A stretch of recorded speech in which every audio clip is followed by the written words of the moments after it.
In the early 2000s, Lagos was a city bursting at the seams. Nigeria's commercial capital handled 90% of the country's trade through two aging ports, Apapa and Tinkan Island. But these gateways were suffocating. Ships queued for weeks offshore, sometimes up to 21 days before docking. Cargo clearing could take over a month. For a while, Apapa ranked among the most expensive and least efficient ports in the world. Shipping companies began diverting traffic to neighboring ports in Benin, Togo, and Ghana, taking with them billions in customs revenue. Today, each day of delay cost Nigeria about $55 million in lost economic activity, so Nigeria needed a new gateway, a deep-water port capable of handling the massive container ships that smaller, shallow ports like Apapa could never receive.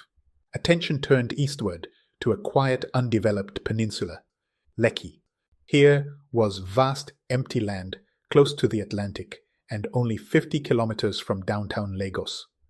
The Lagos state government set aside more than 16,000 hectares, envisioning not only a port but an entire new city. The Lekki Free Trade Zone, an industrial and logistics hub, would be designed to rival Singapore's Jurong or Dubai's Jebel Ali. Tall task. In 2006, the idea officially took root. Lekki would host Nigeria's first deep sea port, with 4 times the capacity of Apapa. But the road there would be brutal. Dreams in Nigeria rarely sail smoothly. The Lekki port project was trapped in a decade-long limbo. Plans were drawn, agreements signed, but money somehow refused to flow. International lenders like the African Development Bank and European Investment Bank walked away because of financial and economic viability concerns. Policy flip-flops and multiple government agencies made even simple approvals drag on for years. Land disputes turned violent. Villagers claimed their farms were seized without proper compensation. At Apapa, entrenched port interests fought back. Bureaucrats, dock unions, and corrupt networks profiting from chaos resisted the reform. For them, a modern automated port meant the end of an era of easy money. But then came the partner Nigeria needed to change everything. When Western banks backed off, China stepped in.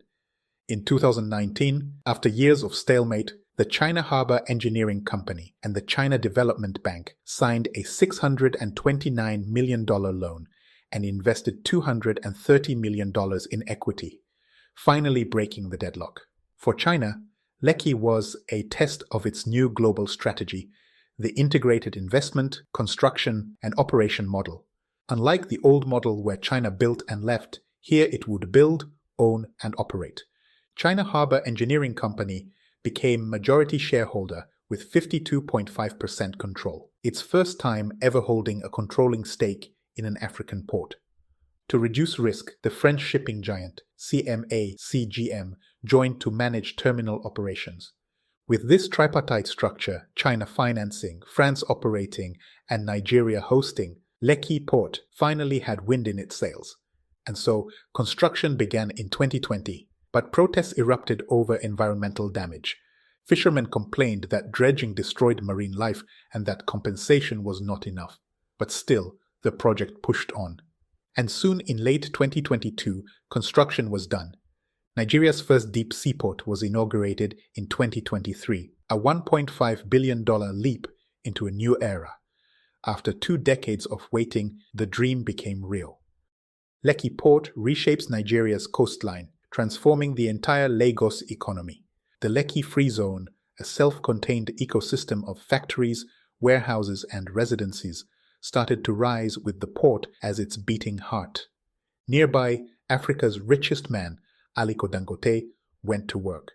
The Dangote refinery and fertilizer complex is a cornerstone of the Lekki Free Zone, and the billionaire has even built private port infrastructure to support it.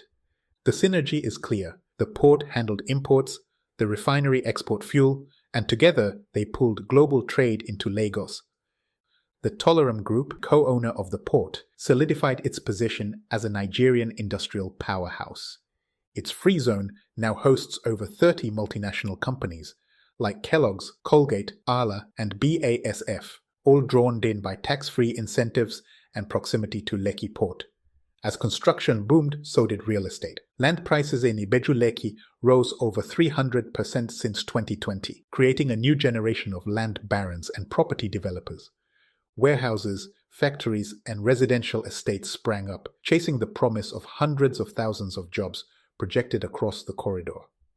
The Lagos state government, holding a 20% stake in the port, recognizing its transformative potential, has been actively developing critical infrastructure to support the emerging megacity, building new roads and even signing a memorandum of understanding to develop and construct an airport with 5 million passengers annually. That puts the future Lekki airport on par with Abuja or Durban. Across the Gulf of Guinea, Ghana and Togo stand as Lekki's most fierce competitors. Tema and Lomé both expanded their harbors to 16 meters, competing for transshipment traffic. Lekki Port is now the first and deepest port in West Africa. After years of being hampered by inefficiency and losing its dominance, Nigeria is making a significant comeback and is once again a serious contender for the title of West Africa's primary trade hub. What's your opinion on this? Was Nigeria right to rely on Chinese financing and control for such a strategic project? Let me know in the comments.